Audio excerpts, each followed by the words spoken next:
DD किसान, बदलते भारत की शान।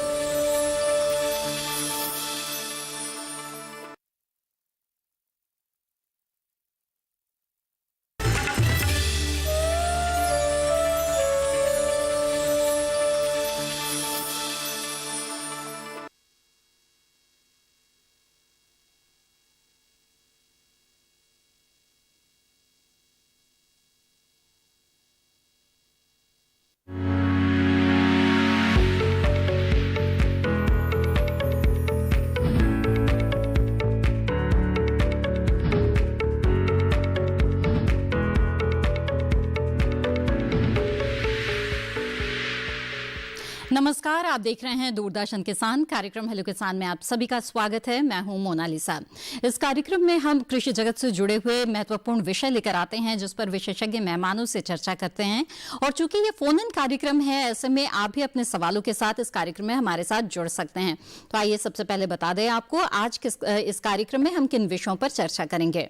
आज के विषय हैं स्किल इंडिया, सशक्त युवा किसान एवं पराली प्रबंधन। इसके साथ ही ग्रामीण कृषि मौसम सेवा, इस विषय पर भी आज हम विस्तार से चर्चा करेंगे। आप अपने सवाल पूछ सकते हैं हमारे टोल फ्री नंबर पर कॉल करके, तो नोट कर लें हमारे टोल फ्री नंबर 1800-113060 और 1800-113061 टोल फ्री नंबर है। इस पर आप मुफ्त में कॉल कर सकते हैं। बस आपको इस बात का ध्यान रखना है कि बातचीत के दौरान टीवी की आवाज बंद कर दें और सीधे सीधे फोन लाइन के जरिए ही बातचीत करें, तो बातचीत में रुकावट नहीं आएगी। बहरहाल हमारे खास मेहमानों से आपको मिलवा दें हम। हमारे साथ डॉक्टर बलराज सिंह यहाँ पर मौजूद हैं जो कि प्रधान वैज्ञानिक है IARI पूसा नई दिल्ली में। आपका बहुत बहुत स्वागत डॉक्टर बलराज सिंह इस कार्यक्रम में। और इसके साथ ही हमारे अगले मेहमान जुड़ गए हैं डॉक्टर रंजन कुमार सिंह। डॉक्टर रंजन कुमार सिंह वरिष्ठ वैज्ञानिक है कृषि विज्ञान केंद्र नवादा बिहार में। आपका भी बहुत बहुत स्वागत। नमस्कार जी, नमस्कार। तो बातचीत की शुरुआत करते हैं और सबसे पहले डॉक्टर बलराज आपसे स्किल इंडिया कार्यक्रम के बारे में जानना चाहेंगे कि क्या है ये स्किल इंडिया कार्यक्रम और किस तरह से इस कार्यक्रम के जरिए जो ग्रामीण युवा है उन्हें सशक्त बनाया जाना है। बिल्कुल, जो स्किल इंडिया का जो महत्वपूर्ण जो कार्यक्रम है वो पूरे देश में और खास करके कृषि क्षेत्र की हम बात करेंगे तो कृषि क्षेत्र में इसकी बहुत आवश्यकता है, क्योंकि आज पुराना कृषि का जो परंपरागत जो तरीके थे या पुराने जो तरीके थे वो नहीं है। आजकल कृषि के अंदर भी बहुत ही महत्वपूर्ण जो है ना तकनीकें और प्रौद्योगिकियां मौजूद हैं। अगर मैं बात करूं तो आज हमारा युवा भी खास करके पढ़ा लिखा युवा जो बेरोजगार है, और बगैर बेरोजगारी भी ये भी है कि कुछ युवा तो ऐसे हैं जो नौकरियां छोड़ के भी कृषि के अंदर जो उन्नत तकनीकें हैं, उन्नत प्रौद्योगिकी उसको अपना रहे हैं। तो कहीं न कहीं जब ऐसा युवा उसके अंदर अगर उसकी इच्छा है कृषि के विभिन्न क्षेत्रों में अपने को आगे बढ़ाने की, तो उसको ये आवश्यक है कि इसमें जो टेक्नोलॉजी है, जो प्रौद्योगिकी है या जो तकनीक है, उसके बारे में उसको किस प्रकार से प्रशिक्षित करें। कौन कौन से ऐसे क्षेत्र हैं जो बहुत महत्वपूर्ण है कृषि की दृष्टि से, जिनमें हमें उनको प्रशिक्षित करना चाहिए और प्रशिक्षित करने के बाद जो है वो अपना खुद का कृषि उद्यम वो विकसित करें, स्थापित करें। और जब वो खुद को तो स्वरोजगार करेंगे ही, अपने को रोजगार देंगे, बल्कि दूसरे जो युवा होंगे और ग्रामीण क्षेत्रों में उनको भी जब कोई उद्यम लगाएंगे छोटा, तो निश्चित रूप से उसमें वो सक्षम होंगे और भी अपने युवा साथियों को रोजगार देने में ग्रामीण स्तर पर। या तो ऐसे कौन कौन से क्षेत्र हैं उसके बारे में आगे हम विस्तार से आपसे चर्चा करेंगे, लेकिन फिलहाल नजर डाल देते हैं एक रिपोर्ट पर।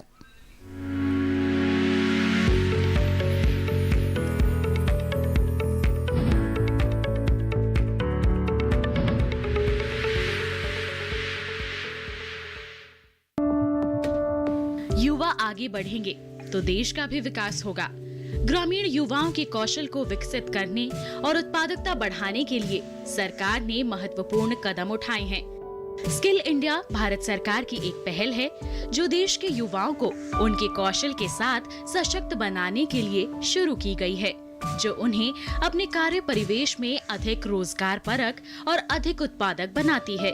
स्किल इंडिया कार्यक्रम के तहत कई क्षेत्रों में पाठ्यक्रम उपलब्ध कराए गए हैं, जो राष्ट्रीय कौशल योग्यता ढांचे के तहत उद्योग और सरकार दोनों द्वारा मान्यता प्राप्त मानकों से संबंधित हैं। ये पाठ्यक्रम युवाओं को काम की व्यवहारिक डिलीवरी पर ध्यान केंद्रित करने और उन्हें अपनी तकनीकी विशेषज्ञता बढ़ाने में मदद करते हैं, ताकि वो अपनी नौकरी के लिए पहले दिन से ही तैयार हो सकें और कंपनियों को उनके लिए प्रशिक्षण में निवेश न करना पड़े। अगर ग्रामीण युवाओं की बात करें तो स्किल इंडिया का उद्देश्य युवाओं को लाभदायक वेतन या स्वरोजगार के लिए कृषि के विभिन्न व्यवसायों में प्रशिक्षण प्राप्त करने के लिए प्रेरित करना है। आत्मनिर्भर भारत बनाने के लिए भी युवाओं को हर कार्य में कुशल करना जरूरी है। कोरोना महामारी से उबरने के बाद विश्व की बड़ी अर्थव्यवस्थाओं द्वारा वैश्विक बाजार में मांग और अवसर बढ़ेंगे। स्किल इंडिया से युवाओं को उनकी कौशल और प्रतिभा के अनुसार वैश्विक जगत के लिए पूरी तरह से तैयार करने में भी मदद मिलेगी।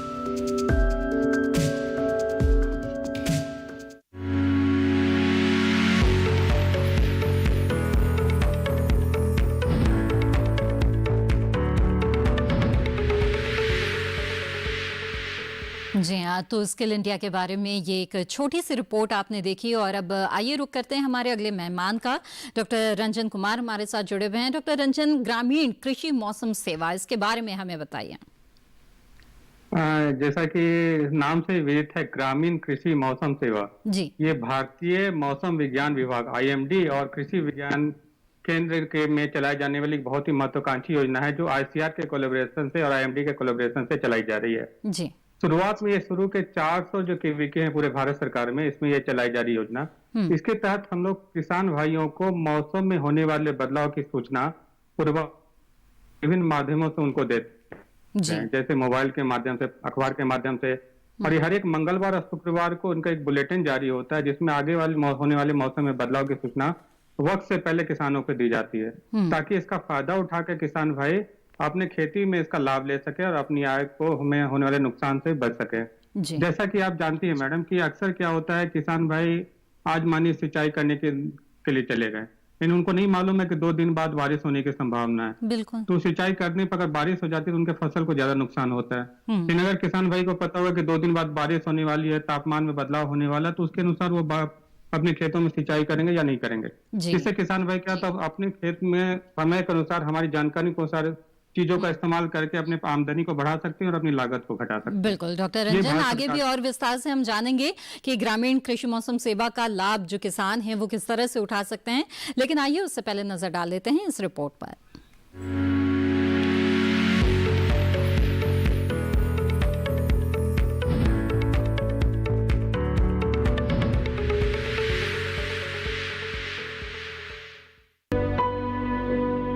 मौसम और खेती का सीधा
तो अब तक हेलो किसान कार्यक्रम में हमने स्किल इंडिया और इसके साथ ही ग्रामीण कृषि मौसम सेवा के बारे में भी बातचीत की है। आइए हमारे तीसरे और बहुत ही महत्वपूर्ण विषय पर आते हैं, यानी कि पराली प्रबंधन। डॉक्टर बलराज, मैं जानना चाहूंगी कि पराली प्रबंधन की जब बात करते हैं तो बहुत ही समय के अनुकूल ये विषय है, क्योंकि बस अब समय आने ही वाला है जब खरीफ फसल की कटाई शुरू हो जाएगी। ऐसे में जो पराली जलाने की जो एक तरीके से परंपरा चली आ रही है, इससे होने वाले नुकसान के बारे में जानना और किसानों को बताना बहुत ही जरूरी है। मैं चाहूंगी इसके बारे में आप जरूर हमें बताइए। बिल्कुल, आपने बहुत ही महत्वपूर्ण सवाल और बहुत सामयिक सवाल किया है कि बिल्कुल अक्टूबर और नवंबर के महीने में जितनी भी धान की बुआई उत्तर भारत के राज्यों में, उसमें हरियाणा प्रमुख रूप से है, पंजाब है, उत्तर प्रदेश है, तराई का क्षेत्र है या दूसरे भी क्षेत्र हैं जहां पर धान की खेती होती है खरीफ मौसम में, तो किसान अक्सर उसकी कटाई करता है। और वो जो बड़ी मशीनें हैं कटाई करने वाली, कंबाइन हार्वेस्टिंग, तो उनमें अक्सर ये होता है कि वो जब उसको ऊपर से काटते हैं तो और उसका वो ढेर लगाते हैं एक जगह और ज्यादा पूरे खेत में सही वितरण नहीं हो पाता। और किसान, क्योंकि आगे उसको जल्दी है, गेहूं की बुआई जो है उसका समय है और उसके पास इतना समय नहीं है कि उसका वो प्रबंधन कर पाए, उसको जोते, उसको फैलाए। तो ये सारी चीजों को ध्यान रखते हुए किसान का ये रहता है कि जल्दी से जल्दी मैं क्या करूं, तो उसको सबसे जो सरल वो दिखता है वो उसको जलाता है। लेकिन ये इसका बहुत दुष्प्रभाव वातावरण के ऊपर और खास करके अब वर्तमान में जब पूरे विश्व में एक महामारी फैली हुई है कोरोना के रूप में, तो निश्चित रूप से वो कोरोना भी एक ऐसा विषाणु है, एक वैसा वायरस है जो कि सांस तंत्र को, श्वसन तंत्र को सबसे पहले वो प्रभावित करता है। और अगर ऐसे में अगर हमारे किसान अगर इस तरीके से पराली जलाने की बात करते हैं या करेंगे तो निश्चित रूप से कहीं न कहीं और ज्यादा समस्या बढ़ सकती है। तो किसानों ने, वायु में अगर प्रदूषण होगा तो सांस लेने में जो तकलीफें हैं वो और बढ़ेंगी। और बिल्कुल किसानों ने अभी तक सारी केंद्र सरकार की और जो भी योजनाएं हैं और जो भी आह्वान है माननीय प्रधानमंत्री जी का, और बहुत सारा इस पे काम किया जा रहा है, सहायता भी दी जा रही है, उन बातों को मानना है। तो मेरा ये मानना है, सेहत को किस तरह से नुकसान पहुंचता है पराली को जलाते हैं तो? उसमें CO2 की मात्रा और दूसरी जो जहरीली गैसें हैं वो वातावरण में घुलती हैं, और वो ऐसे समय पे जबकि तापमान गिर जाता है और जो है हवा का जो आदान प्रदान है, जो मूवमेंट है, वो भी थोड़ा घट जाता है, तो वो एक वायु की एक सतह के अंदर स्थापित हो जाता है। और उसमें दिल्ली के आसपास के जो उत्तर भारत के जो NCR का जो रीजन है उसमें ज्यादा इस तरीके की जो समस्या पैदा होती है। तो निश्चित रूप से किसानों को यह समझना पड़ेगा और इस बात पे ध्यान देना पड़ेगा। और प्रबंधन की बात है, बिल्कुल निश्चित रूप से इसको प्रबंधन के आज बहुत सारे उपाय हैं जिन पे हम चर्चा कर सकते हैं कि कौन कौन से प्रबंधन है, क्या योजनाएं हैं और किसान क्या करें और इस पराली का कहां उपयोग हो सकता है, इन सब पे चर्चा विस्तृत रूप से की जा सकती है। बिल्कुल, यानी कि ये जो पराली जिसे किसान एक समस्या के तौर पर देखते हैं और बस उसको जलाकर नष्ट करने से ही उन्हें लगता है कि इनका हल निकल जाता है, लेकिन ऐसा नहीं है, बल्कि उससे नुकसान काफी होता है। तो किस तरह से इसी समस्या को, जैसे वो पराली समझते हैं, उसे फायदे में बदल सकते हैं, इसके बारे में आगे हम विस्तार से चर्चा करेंगे। इस बीच रुक कर लेते हैं हमारे अगले मेहमान का। डॉक्टर रंजन, ग्रामीण कृषि मौसम सेवा के बारे में आप हमें बता रहे थे, और मौसम और कृषि का जो संबंध है वो बहुत ही अभिन्न उसका हिस्सा है।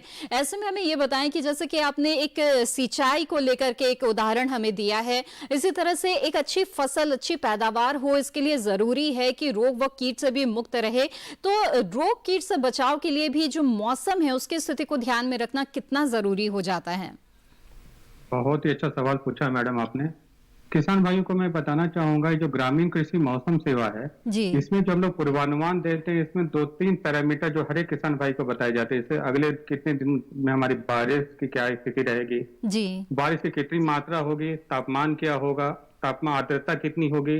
जैसा कि हम लोग जानते हैं कि अधिक तापमान और आर्द्रता होने पर विभिन्न प्रकार के कीड़े मकोड़े का प्रकोप हमारे फसलों में बढ़ जाता है। अगर किसान भाई देखेंगे उस पूर्वानुमान में, अगर आर्द्रता भी उनके क्षेत्र में बढ़ी हुई है, तापमान भी बढ़े हुए है, इसका मतलब फफूंद जनक बीमारी और कीट का प्रकोप बहुत ज्यादा होगा। अगर बारिश होने की संभावना नहीं दिख रही है और तापमान बहुत ज्यादा दिख रहा है, इसका मतलब जैसे अगर धान के फसल को लो तो धान में तना छेदक कीड़े की संभावना बढ़ जाती है। तो इन सब बहुत चीजों को कंबाइंड जोड़ करके किसान भाई को हम लोग पूर्वानुमान बताते हैं और पूर्वानुमान के आधार पर विभिन्न फसलों में कौन सी क्रिया करनी होती है ताकि किसान भाई इसका ज्यादा फायदा ले सके। इन सारी सूचनाओं को हम ग्रामीण कृषि मौसम सेवा में किसानों को हम लोग पहुंचाते हैं। बिल्कुल, यानी कि जो किसान है वो अपनी फसल को सुरक्षित रख सकते हैं और इसके लिए भी उन्हें इस सेवा का लाभ जरूर उठाना चाहिए। डॉक्टर बलराज, अब आते हैं स्किल इंडिया कार्यक्रम के बारे में, बातचीत को आगे बढ़ाते हैं। बताएं हमें कि जब हम ग्रामीण क्षेत्र में और कृषि के क्षेत्र में बात करते हैं तो कौन से ऐसे आयाम हैं जहां पर स्वरोजगार की काफी संभावनाएं हैं और स्किल इंडिया के तहत जो युवा किसान है वो प्रशिक्षण ले सकते हैं? देखिए, सबसे पहले तो प्रशिक्षण के कृषि क्षेत्र में बहुत सारे क्षेत्र हैं और जिनसे वो युवा जो पढ़े लिखे हैं और बेरोजगार हैं वो निश्चित रूप से अगर इस क्षेत्र में आते हैं। और मैं एक और चीज बता दूं, अभी कोरोना जब महामारी चल रही थी तो केंद्र सरकार ने कृषि क्षेत्र के लिए बहुत सारे जो आत्मनिर्भर भारत के तहत लगभग 2 लाख करोड़ रुपए की योजनाओं का आह्वान किया है, उनको लागू किया है, जिसमें बेसिक इंफ्रास्ट्रक्चर डेवलपमेंट एग्रीकल्चर के अंदर, जिसमें कोल्ड चेन, कोल्ड स्टोरेज और दूसरी वो जो है ना वेयर हाउस, इस तरीके की योजनाओं के लिए 1 लाख करोड़ रुपए का। इसी तरीके से जो फूड प्रोसेसिंग के लिए छोटे पैमाने पे उसके लिए काफी कई हजार करोड़ रुपए का। इसके अलावा आपका पशु पालन के लिए भी इंफ्रास्ट्रक्चर डेवलपमेंट के लिए बहुत बड़ा पैसा रखा गया है। और इसके अलावा FMD के प्रबंधन के लिए जो पशुओं में होता है फुट एंड माउथ डिजीज, उसके प्रबंधन के लिए भी 15,000 करोड़ रुपए के लगभग का प्रावधान किया गया है। मत्स्य पालन, आपका मधुमक्खी पालन 500 करोड़ रुपए का प्रावधान किया गया है। और दूसरा जो ऑपरेशन ग्रीन, जिसको OTP बोलते हैं, onion tomato and potato, OTP, तो उसमें भी एडिशनल जो है पहले और अलोकेशन किया था पहले, लेकिन अभी 500 करोड़ रुपए का प्रावधान और किया गया है। तो इस प्रकार से कुल मिला के हर्बल जो कल्टीवेशन, हर्ब्स और जो है ना स्पाइसेस कल्टीवेशन, मेडिसिनल प्लांट्स के कल्टीवेशन के लिए भी उसमें 4,000 करोड़ रुपए का प्रावधान किया गया है। तो देखिए, पहले भी स्कीम्स थी और अभी तो बहुत ही एक बड़े पैमाने पे स्कीम्स अवेलेबल हैं। और ऐसे में हम अगर बड़े पैमाने पे युवाओं को इनको कौशल विकास करते हैं, जैसे मैं बताऊं कि हमारे देश में हम बागवानी के क्षेत्र में आगे बढ़ रहे हैं अभी बहुत, और हमारे देश में सब्जियों की 100 लाख हेक्टेयर से ज्यादा, 10 मिलियन हेक्टेयर से ज्यादा सब्जियों की खेती होती है। तो ऐसे में आज समय आ गया है एक तो आधुनिक तकनीकें अपनाने का, संरक्षित खेती करने का। और जब किसान खुले खेत में करता है, खुले खेत में ही पौध तैयार करता है, तो निश्चित रूप से उसमें विषाणु रोग, बीमारी, कीड़े मकोड़े सब उसको प्रभावित करते हैं। तो तकनीक है आज आधुनिक पौध उत्पादन की, plug tray nursery raising technology. और उसमें बहुत ही महत्वपूर्ण बात आप बता रहे हैं, बागवानी के क्षेत्र में काफी संभावनाएं हैं और ऐसे में स्किल इंडिया के तहत किस किस तरह की प्रशिक्षण प्राप्त कर सकते हैं, इसके बारे में आगे हम आपसे जानेंगे। लेकिन कार्यक्रम में फिलहाल वक्त हो गया है एक छोटे से ब्रेक का। हम जल्द हाजिर होंगे, आप बने रहें दूरदर्शन किसान पर।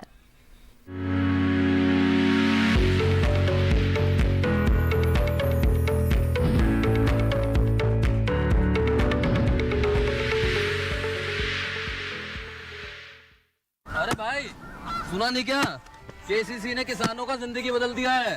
देश के छोटे किसान 1,60,000 रुपये तक का कर्ज बिना किसी गारंटी को ले पाएंगे। ब्याज खोरों से भी पीछा छुटा। मैं तो जैविक खेती का पूरा सामान मंगा लिया। KCC का भी कोई दबाव नहीं है। ब्याज चुकाने के लिए पूरा 1 साल मिलता है। समय पर भुगतान करने पर केवल 4% के सालाना ब्याज पे लोन मिल गया मुझे। अपना आधार कार्ड, लेटेस्ट फोटो और जमीन के कागजात लेके अप्लाई करो बस। और नामांकन भरने के लिए जेब भी ढीली नहीं करनी पड़ी।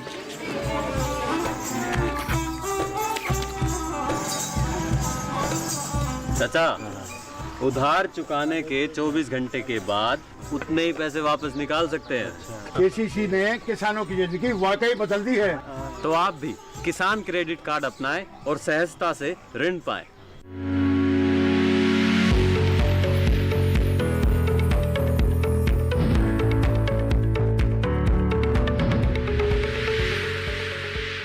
ब्रेक के बाद आपका फिर से स्वागत है। आप देख रहे हैं कार्यक्रम हेलो किसान, और हेलो किसान कार्यक्रम में ब्रेक पर जाने से पहले हम चर्चा कर रहे थे कि किस तरह से जो स्किल इंडिया कार्यक्रम है उससे युवा किसान जो हैं वो जुड़ सकते हैं और स्वरोजगार के कई सारे आयाम जो है उनके लिए खुल सकते हैं। तो इसी बातचीत को आगे बढ़ाते हैं। और डॉक्टर बलराज, जैसे कि आप बता रहे थे, मैं चाहूंगी और विस्तार से बताएं कि जो बागवानी का क्षेत्र है ये काफी संभावनाओं वाला क्षेत्र है, क्योंकि इसमें हम देख रहे हैं जो उत्पादन है वो खाद्यान्न फसलों के उत्पादन से भी ज्यादा बढ़ने लगा है। लेकिन इसके बावजूद देखते हैं कि निर्यात की जो स्थिति है हमारी उसमें कमी आई है, सब्जियों में खास तौर पर। तो ऐसे क्या उपाय किए जा सकते हैं जिससे हम अपनी निर्यात की स्थिति को भी और बेहतर बना सकते हैं इस क्षेत्र में?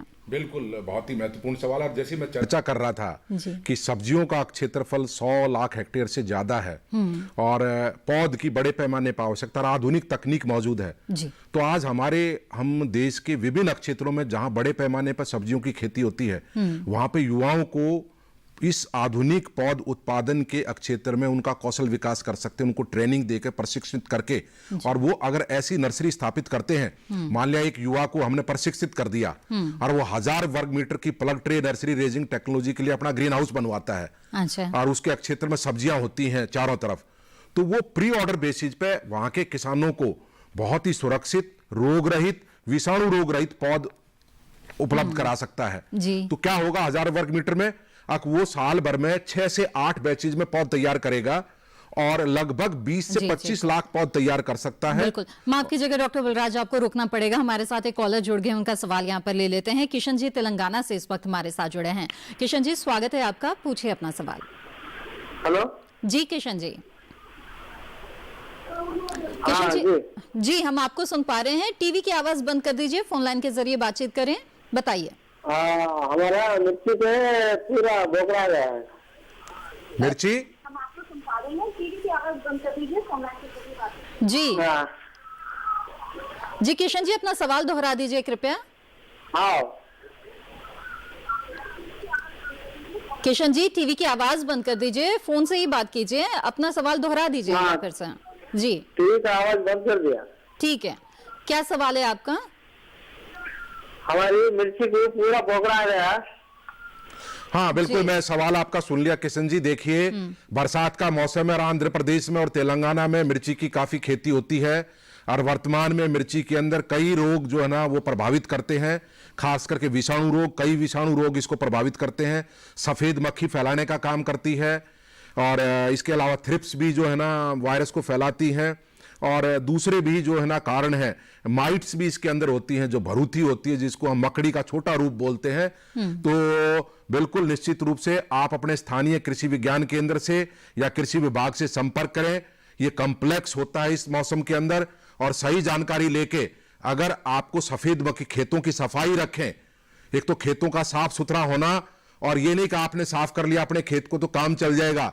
पूरे सामुदायिक लेवल पे आपके पूरे इलाके को, खेतों को साफ रखना पड़ेगा जो मिर्ची की खेती करते हैं, और किस कारण से, कौन सा है, लीफ कर्ल वायरस है या दूसरा वायरस है या माइट्स की समस्या है। तो माइट्स होंगी तो उस पर निश्चित रूप से वो पेस्टिसाइड जो सफेद मक्खी को मारने के लिए इस्तेमाल होगा वो काम नहीं करेगा। चाहे एमिडाक्लोरोपिड हो चाहे फिफ्रोनिल हो, उस पर माइटिसाइड इस्तेमाल करना पड़ेगा।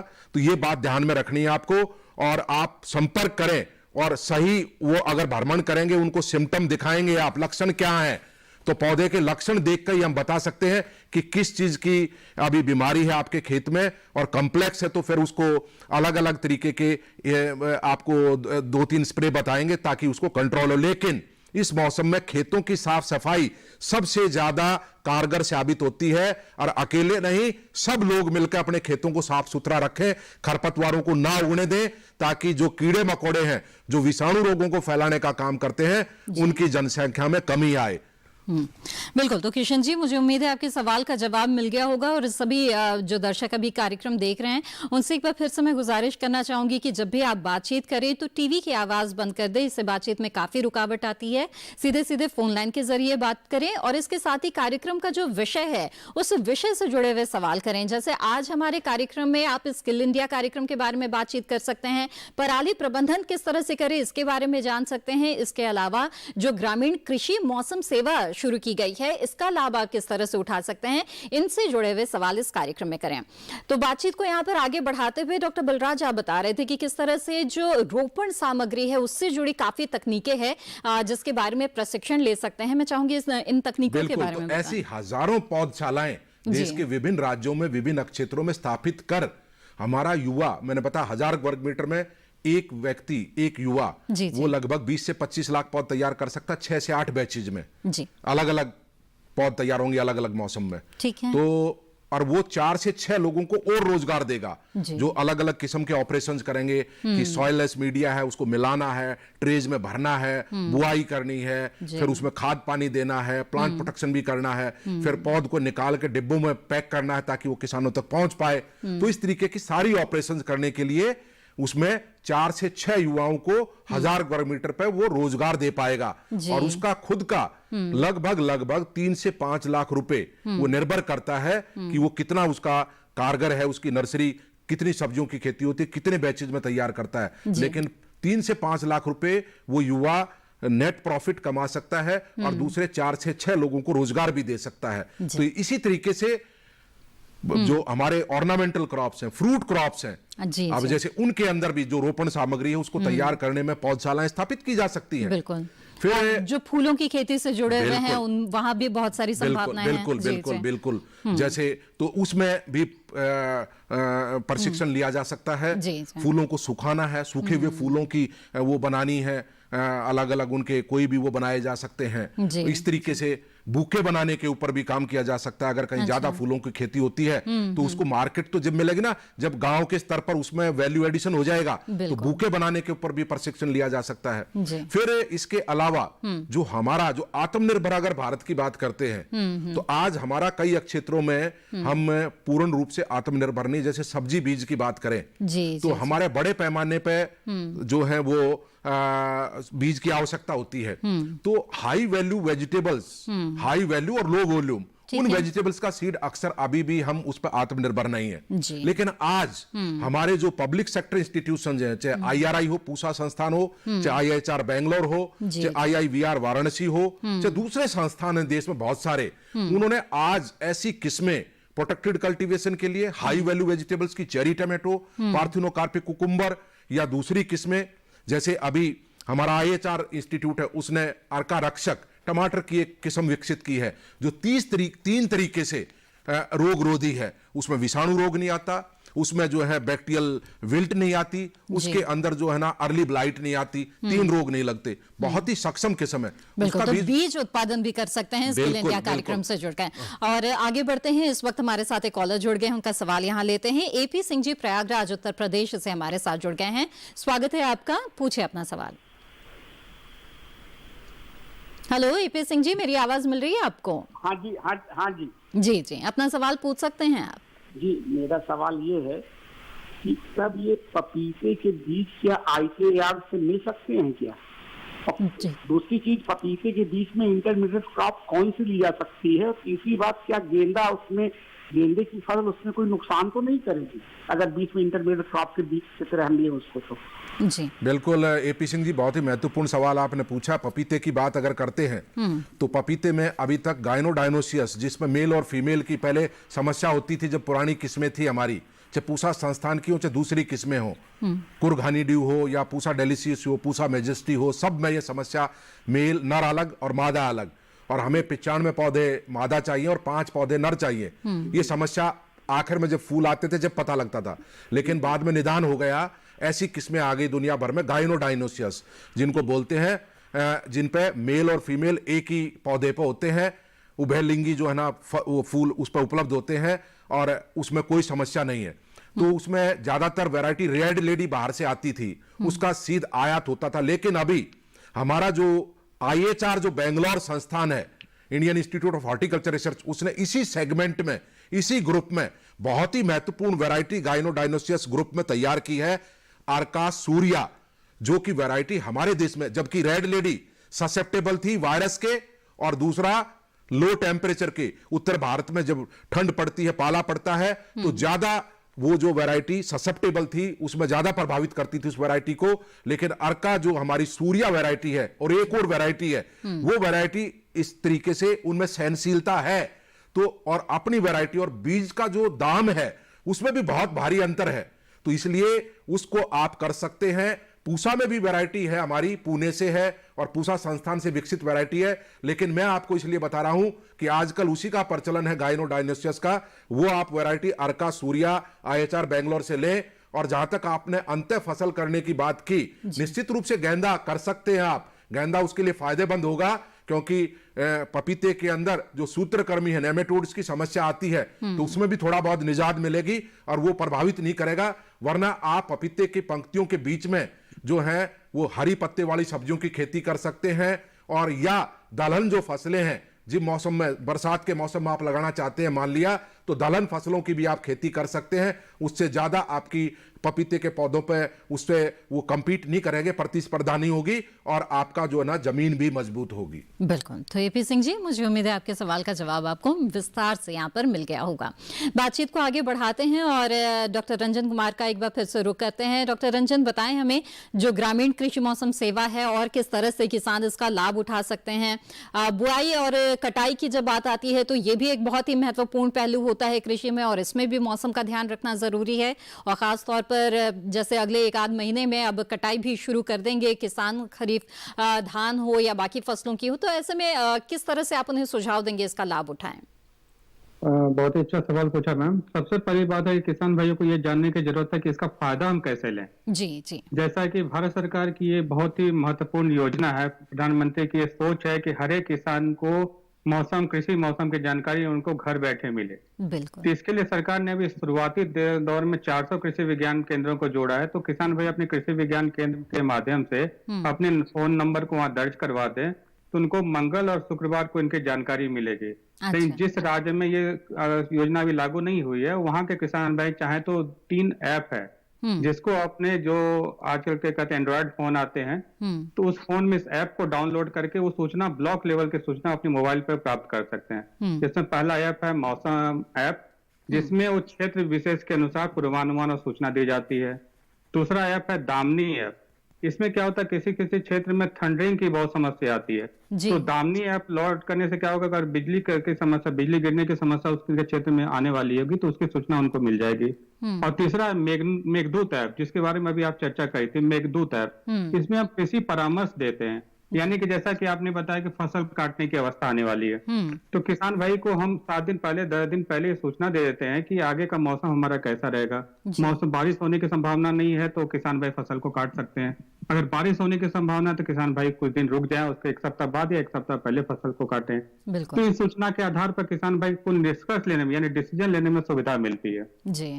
किसान भाई एक चीज और यहाँ कर सकते हैं कि किसान भाई सीधे फोन के माध्यम से अपने कृषि विज्ञान केंद्र में भारत सरकार ने एक कृषि विशेषज्ञ, कृषि विषय वस्तु विशेषज्ञ को रखा है, जिसमें जो कि मेट्रोलॉजी यानी SMS एग्रोमेट के नाम से रखे गए हैं। वो आपको कृषि संबंधित सारी जानकारी आपको घर बैठे फोन के माध्यम से देंगे। जी। तो किसान भाई उनसे फोन के माध्यम से भी जानकारी ले सकते हैं। क्या इसका कोई हेल्पलाइन नंबर है जो आप बता सकें हमें?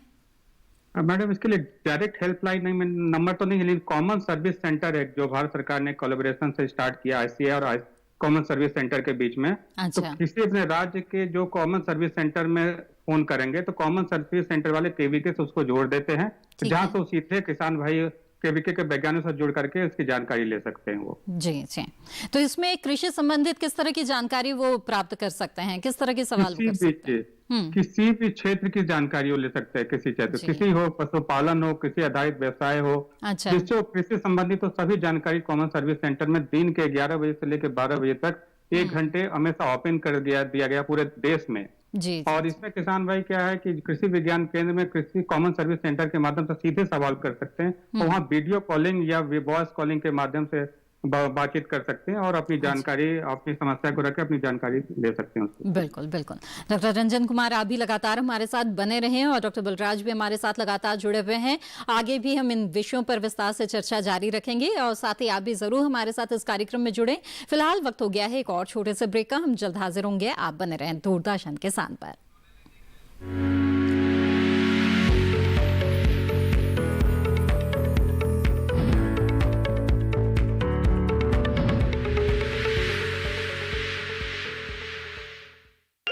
ये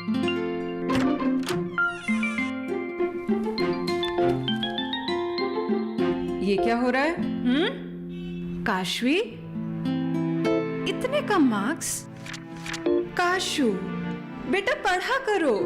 पढ़ोगी नहीं तो आगे कैसे बढ़ोगी? मम्मा, मैं भी तो आपसे यही कहना चाहती हूँ, पढ़ा करो। आप पढ़ोगे नहीं तो आगे कैसे बढ़ोगे? मतलब? वो देखो।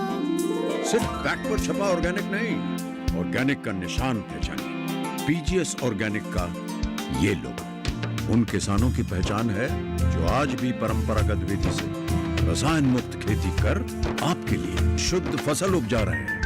अब समझे मम्मा, अगर मैं प्योर ऑर्गेनिक फूड नहीं खाऊंगी तो अच्छे मार्क्स कहाँ से लाऊंगी? अच्छा बच्चों, जैविक खेती की इस मुहिम को आगे बढ़ाइए, शुद्ध ऑर्गेनिक अपनाइए।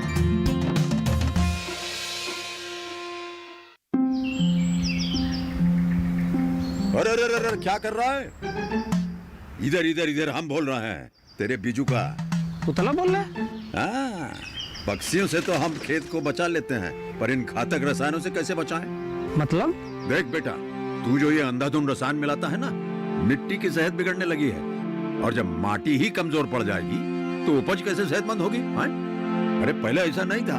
पूछना अपने बड़े बुजुर्गों से, कैसे फसल लहलहाती थी, शुद्धता झलकती थी। हाँ, माटी भी तंदुरुस्त और लोग भी।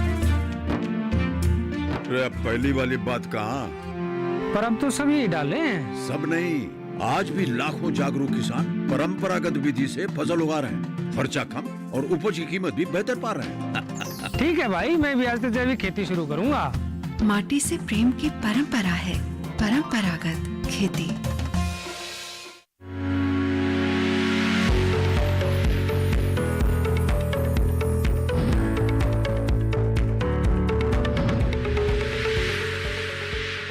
ब्रेक के बाद आप सभी का फिर से स्वागत है। आप देख रहे हैं कार्यक्रम हेलो किसान, जिसमें आज हम स्किल इंडिया, पराली प्रबंधन और ग्रामीण कृषि मौसम सेवा के बारे में विस्तार से बातचीत कर रहे हैं। हमारे साथ खास मेहमान डॉक्टर बलराज सिंह और डॉक्टर रंजन कुमार सिंह भी लगातार जुड़े हुए हैं, जिनसे हमारी बातचीत जारी है। आप भी टोल फ्री नंबर पर कॉल करके अपने सवाल पूछ सकते हैं जो इन विषयों से जुड़े हुए हों। बातचीत को यहाँ पर आगे बढ़ाते हैं और पराली प्रबंधन के बारे में बातचीत को आगे बढ़ाते हुए डॉक्टर बलराज बताएं कि आपने कहा हमें कि किस तरह से ये जो पराली है इसे जला देते हैं किसान अक्सर, लेकिन इसके बावजूद इसका बेहतर प्रबंधन किया जा सकता है, जिससे उन्हें लाभ भी हो सकता है। तो किस तरह के उपाय करें किसान? देखिए, एक तो ये है कि पहले जो मशीनें थी वो कटाई करते दफे इस जो फसल के अवशेष थे जिसको पराली बोलते हैं उसके ढेर बना देती थी। जी। अब ऐसी मशीन पीएयू लुधियाना ने या दूसरी कंपनियों ने बना दी है जो समान तरीके से पूरे खेत में उसको फैलाती है कटाई करती दफे। अच्छा। और ऐसे सीडर हैं कि पानी देने के बाद तुरंत, क्योंकि किसान को समस्या है, वो वेट नहीं कर सकता, इंतजार नहीं कर सकता, उसको गेहूं की बुआई करनी है। उसने खेत की सिंचाई की और उसके बाद हैप्पी सीडर या दूसरे सीडर हैं उनसे सीधी बुआई गेहूं की कर सकता उसी खेत में। वो अपने आप जो पराली खेत में पड़ी है वो थोड़े दिन के बाद उसमें सड़ जाएगी, अगले फसल तक कोई दिक्कत नहीं होगी और वो फायदा होगा गेहूं की फसल को उसका। दूसरी बात है, अगर बेल उसकी बनाई जाए, बड़े बड़े वो आजकल मशीनें आई हुई हैं और पराली को इकट्ठा करके, तो इस पराली को दूसरे रूप में उपयोग किया जा सकता है। इसको पशु के आहार के रूप में भी, एक फॉडर में भी कुछ लेवल पे मिक्सचर करके, एनडीआरआई ने इस पे काम किया है। तो पूरा तो 100% तो अकेली पराली नहीं खिला सकते, लेकिन आज इतनी देश में गौशालाएं हैं, राजस्थान की बात करें, दूसरे प्रदेशों की बात करें, और चारे की कई बार बड़ी समस्या होती है, तो वो बेल के रूप में वहां जा सकती हैं और उसको जो अनुशंसा की गई है कितनी मात्रा में, 30% या 40%, कितनी मात्रा में उसको दूसरे चारे के साथ, चाहे वो हमारी सोरगम हो जिसको जवार बोलते हैं, या बाजरा हो, बाजरे की कड़बी हो, या भूसा हो गेहूं का, उसके साथ कितना % मिला सकते हैं, उसके साथ मिलकर और चारे के रूप में इसको उपयोग किया जा सकता है। फिर इसका और भी प्रबंधन हो सकता है कि इसको आप जो मल्चिंग के रूप में प्लास्टिक मल्चिंग कर रहे हैं, प्लास्टिक भी वातावरण के लिए जो है ना वो एक तरीके की परेशानी करता है, तो ऑर्गेनिक मल्च के रूप में इस पराली को बागवानी फसलों में, चाहे वो दूसरे प्रदेश हो, राजस्थान हो, गुजरात हो, तो इसको बड़े पैमाने पर छोटे पौधों को हम अक्सर ठंड से बचाते हैं जब तो मल्चिंग के तौर पे भी इसका इस्तेमाल किया जा सकता है। डॉक्टर बलराज, माफ कीजिएगा, आपको रुकना पड़ रहा है। अगले कॉलर हमारे साथ जुड़ गए हैं, उनका सवाल यहाँ ले लेते हैं। मुकेश कुमार हमारे साथ जुड़ रहे हैं अशोकनगर मध्य प्रदेश से। मुकेश जी, स्वागत है आपका। जी जी, आप पूछिए अपना सवाल। मुकेश जी, हम सुन पा रहे हैं आपको, क्या मेरी आवाज मिल रही है आपको? सर, मेरा नाम मुकेश करोशिया है, मैं मुंगौली से बोल रहा हूँ जी। मेरा सवाल ये है कि हेलो जी जी मुकेश जी, पूछिए सवाल। जी, मैं ये कह रहा हूँ कि मैंने ना पपीते का बीज मंगाया था। ठीक है। ऑनलाइन मंगाया था, श्री राम इंडस्ट्रीज कानपुर। ठीक है। तो उसमें से एक भी दाना नहीं होगा। तो इसी के लिए मुकेश जी बात कर रहे हैं कि आप जैसे युवा आगे आए और वो इसमें प्रशिक्षण ले, सीड प्रोडक्शन की बात, स्किल डेवलपमेंट की बात कर रहे हैं ना, जी, कौशल विकास की, तो आप एक एफपीओ बनाए, कंपनी बनाए, और आप जो IHR बेंगलोर की जो मैंने वैरायटी बताई, अर्का सूर्या, बहुत महत्वपूर्ण किस्म है, आप उसका बीज उत्पादन कर सकते हैं, क्योंकि एक इंस्टीट्यूट कितना बीज उत्पादन करेगा। आप उसके साथ MOU साइन करके IHR बेंगलोर के साथ अगर आप प्रशिक्षण ले लेते हैं पपीते का बीज उत्पादन या सब्जियों के बीज उत्पादन में, तो संकर बीज उत्पादन में बहुत महत्वपूर्ण क्षेत्र है। आज बहुत सारी वैरायटीज पब्लिक सेक्टर इंस्टीट्यूशन से विकसित की गई हैं, जिनमें आप जैसे युवाओं को जोड़ने की जरूरत है। तो ये समस्या का अपने आप निदान हो जाएगा। जो आप कह रहे हो कि मैंने ये सीड मंगाया था और उसमें से एक भी नहीं हुआ, उसमें वायबिलिटी की प्रॉब्लम है प्याज में और पपीते में। तो वो बिल्कुल, जब आप जैसे युवा सामने आएंगे तो आप जैसे अच्छा बीज किसानों को दे पाएंगे और वाजिब दामों पर किसानों को बीज मिल पाएगा। बिल्कुल। तो बीज के मामले में भी आत्मनिर्भर बनने की कोशिश करें, और इसके लिए स्किल इंडिया का जो है उसका सहारा ले सकते हैं, उससे जुड़ सकते हैं आप। बातचीत को आगे बढ़ाते हुए डॉक्टर बलराज, आप उपायों की चर्चा कर रहे थे। एक और उपाय पराली प्रबंधन के लिए क्या? वो ये है कि मल्चिंग के रूप में बड़े पैमाने पे उसको, और उसके आजकल बहुत सारे और भी IIT दिल्ली ने निकाले हैं, उसके कप प्लेट्स ये भी बन सकती हैं, ये चीजें हैं। लेकिन हरियाणा सरकार ने पहली दफे एक ऐसा प्रोग्राम शुरू किया है, किसानों को प्रोत्साहित कर रहे हैं कि आप अगर धान की खेती ना करें और आप मक्का लगाते हैं या दूसरी फसल लगाते हैं, तो 7,000 रुपए मक्का लगाने के लिए सीधा अनुदान किसान हरियाणा को दे रही है। हरियाणा सरकार जो है किसानों को दे रही है। तो एक ऐसी समस्या, एक तो उसकी प्रोडक्टिविटी ज्यादा होगी, उसमें फिर समस्या नहीं आएगी, वो चारे के रूप में अच्छा इस्तेमाल होगा, जो मक्का का वो होगा चारा, जो भी कड़वी होगी। तो इस तरीके से पंजाब सरकार भी कर रही है, दूसरी सरकारें भी। तो इस प्रकार का अगर हम कुछ एरिया तिलहन पे, दलहन पे, मक्का, क्वालिटी प्रोटीन मेज या और दूसरी फसलों के ऊपर बढ़ाते हैं, तो आत्मनिर्भर भारत की तरफ भी हम बढ़ेंगे। क्योंकि अभी हमारा तिलहन पे आत्मनिर्भर नहीं है खाने के तेल में, और हमारा खाद्यान्न तेल हम बाहर से मंगा रहे हैं, और उस पर माननीय प्रधानमंत्री जी ने भी चिंता व्यक्त की थी अभी 15 अगस्त को लाल किले से। तो वो चीज भी हमें, हमारे किसानों को जो इतनी योजनाएं की हैं, तो कहीं ना कहीं हमारे किसानों को भी समझना पड़ेगा कि अगर वो इसमें विविधीकरण लाते हैं और ये राइस व्हीट के इससे हटते हैं क्रॉप रोटेशन से, और धान की खेती को छोड़कर दूसरी फसलों में, तो उनको निश्चित रूप से ज्यादा फायदा होगा। और जो चीजें अभी हम बाहर से मंगा रहे हैं, उस पर हमें हमारे देश की आत्मनिर्भरता बढ़ेगी, और बाहर से हम मंगाने में उसमें घटा पाएंगे उनको। और तो इस तरीके से ये बिल्कुल पराली प्रबंधन और इस महामारी के उसमें बिल्कुल किसानों को, हमारे किसान निश्चित रूप से इस बात को समझेंगे और इसका जो प्रबंधन के तरीके हैं, योजनाओं का फायदा उठाएंगे। भिन्न भिन्न प्रकार की योजनाएं, अभी 1100 करोड़ रुपए से ऊपर की केंद्र सरकार ने जो है ना मदद की है, पंजाब हरियाणा जो 4-5 राज्य हैं उनको मिलकर, तो इसी रूप में है। ये जो सीडर, हैप्पी सीडर है, या जो इसको बेल बनाने की बात है, दूसरी चीजें हैं, तो उनकी तरफ हमारे किसानों को, युवाओं को, और कई किसान तो जो प्रगतिशील किसान हैं वो इस तरफ बढ़ भी रहे हैं, वो इस प्रकार की पराली प्रबंधन पे जुट गए हैं, तो और किसानों को भी इसमें आगे आना पड़ेगा। बिल्कुल।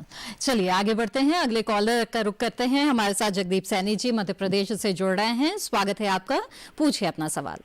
हेलो, नमस्कार जी। जी नमस्कार। मैं ग्राम कांकरिया तहसील खातेगांव जिला देवास से जगदीश सैनी बात कर रहा हूँ जी। बताइए जगदीश जी। मैं ये जानकारी चाह रहा हूँ जी, मिर्ची की नर्सरी तैयार करना है तो इस मौसम में कौन सा बीज उपलब्ध रहेगा, और मिर्ची की नर्सरी को किस प्रकार तैयार करे, कितना खाद दे, और 1 एकड़ के लिए कितना बीज पर्याप्त रहेगा? बिल्कुल। डॉक्टर रंजन, आप क्या सुझाव देना चाहेंगे यहाँ पर?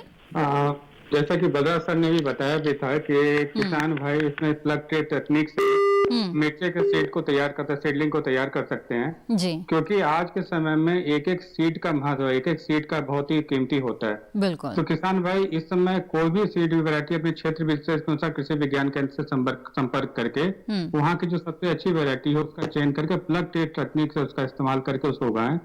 और जहाँ तक 1 एकड़ की बात है, 1 एकड़ में उनको 250 से 300 ग्राम बीज की आवश्यकता पड़ेगी, जिससे वो आराम से 1 एकड़ की खेती कर सकते हैं।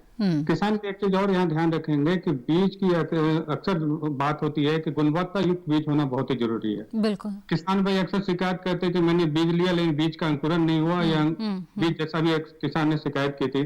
तो बीज जब भी लें तो अनुशंसित बीज की किस्मों को और एक रजिस्टर्ड सोसाइटी या कृषि विज्ञान केंद्र या यूनिवर्सिटी से लेने का कोशिश करें ताकि उनको गुणवत्ता युक्त बीज उपलब्ध हो सके। बिल्कुल बहुत ही महत्वपूर्ण बात की प्रमाणित स्रोत। और किसान ये भी कर सकते हैं कम लागत में कि एक इंसेक्ट प्रूफ नेट आता है मच्छरदानी की तरह, वो 40 मैस का, उसका उपयोग करके एक छोटा नेट हाउस बना करके और जमीन से उठी हुई क्यार या रेज्ड बेड उनका इस्तेमाल करके भी मिर्ची की पौध विषाणु रोग रहित पौध बना सकते हैं, क्योंकि इस मौसम में सबसे बड़ी समस्या विषाणु रोग की है, वो मरोड़िया जो है उसकी है, उससे बचाना है। बिल्कुल। तो जगदीश जी, आपको मुझे उम्मीद है कि अच्छे सुझाव मिल गए हैं, आप जरूर संतुष्ट हुए होंगे इन जवाबों से। और इसी के साथ हेलो किसान कार्यक्रम में वक्त हो चला है एक और छोटे से ब्रेक का। हम जल्द हाजिर होंगे, आप बने रहें दूरदर्शन किसान पर।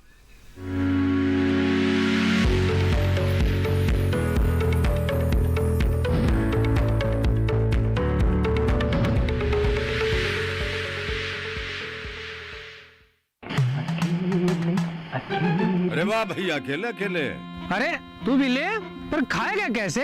मैं ऑर्गेनिक खेती की बात कर रहा रे बेटे। अकेले अकेले खेती कब तक करेगा? मतलब गांव में 20-25 किसानों का समूह बना के पंजीकरण करवा ले, फिर सरकारी ट्रेनिंग भी मिलेगी और मुफ्त जैविक बीज खाद भी।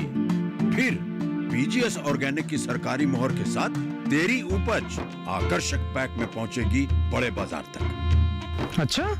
हाँ। अरे भाई कहाँ चल दिया?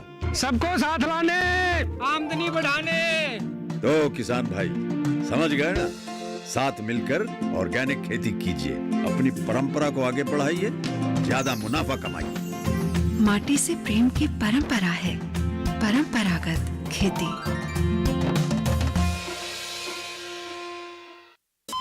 अरे सुन तो। मुझे क्या सुनाना चाहते हो? जो सुनाओ मेरी सौतन को। किसको? अरे वही तुम्हारा मोबाइल फोन जिससे सुबह शाम दिन रात चिपके रहते थे और कहते थे किसान कॉल सेंटर से बातें हो रही हैं। अच्छा ये बात है। हाँ क्यों, क्या हुआ? अब बात नहीं होती क्या? अब तो झट से बात हो जाती है। ऐसा क्या? हाँ, अब तो ज्यादा लाइनें और खास तकनीक के कारण खेती के माहिरों से तुरंत बात हो जाती है। और अगर कभी लाइन व्यस्त हो तो अपनी समस्या फोन पर रिकॉर्ड करा दो, वहाँ से फोन आ जाता है और समस्या की हल का मैसेज भी आ जाता है। ये देखो आ गया। अरे वाह, इसका मतलब इंतजार की घड़ी अब खत्म। हाँ। तभी मैं सोचूं कि आजकल मुझ पर इतना प्यार क्यों आ रहा है। कृषि संबंधी समस्याओं का अपनी भाषा में तुरंत हल पाने के लिए पूरे भारत में किसी भी फोन से हेल्पलाइन नंबर पर संपर्क करें। किसानों का दोस्त किसान कॉल सेंटर।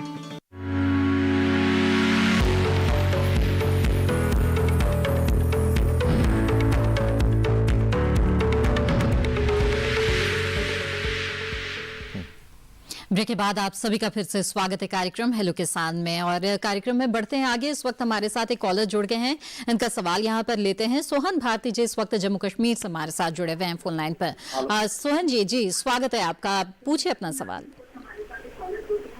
सोहन जी टीवी की आवाज बंद कर दीजिएगा। सोहन जी टीवी की आवाज बंद कर दीजिए। नमस्कार, फोन लाइन के जरिए बातचीत करें। जी मेरा मैम सर से ये सवाल है कि जी मेरा एक बहुत महत्वपूर्ण प्रश्न है।